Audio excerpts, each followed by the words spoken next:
കുടുംബശ്രീ ജീവനക്കാർക്ക് ഇനി ആർത്തവ വേളയിൽ ഒരു ദിവസം വർക്ക് ഫ്രം ഹോം അനുവദിക്കുമെന്ന് തദ്ദേശ സ്വയംഭരണ എക്സൈസ് വകുപ്പ് മന്ത്രി എം.പി. രാജേഷ് പറഞ്ഞു.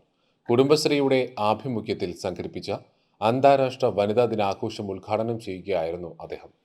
ആർത്തവ കാലത്ത് സ്ത്രീകൾ നേരിടുന്ന ശാരീരിക ബുദ്ധിമുട്ടുകൾ കണക്കിലെടുത്തുകൊണ്ടാണ് കുടുംബശ്രീ ഗവേണിംഗ് ബോഡി ഇത്തരമൊരു തീരുമാനമെടുത്തതെന്ന് മന്ത്രി അറിയിച്ചു.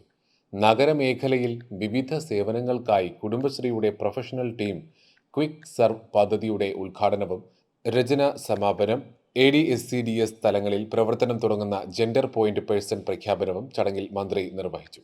കേരളത്തിലെ സാമൂഹ്യ മണ്ഡലത്തിൽ സ്ത്രീ സുരക്ഷയും ലിംഗപദവി തുല്യതയും ഉറപ്പുവരുത്തുന്നതിന് കുടുംബശ്രീ പ്രവർത്തനങ്ങൾ വഴി സാധിച്ചിട്ടുണ്ട്. കഴിഞ്ഞ 25 വർഷം കൊണ്ട് കേരളീയ സ്ത്രീ ജീവിതത്തിന്റെ തലവര മാറ്റിയതുപോലെ സാമൂഹ്യ ജീവിതത്തിന്റെ വിധിവാക്യങ്ങളെ മാറ്റിയെഴുതാനും കുടുംബശ്രീക്ക് കഴിയണമെന്ന് മന്ത്രി പറഞ്ഞു. സ്ത്രീ ശാക്തീകരണത്തിന്റെ പ്രധാന ഉപാധിയായി കുടുംബശ്രീ മാറിയിട്ടുണ്ട്.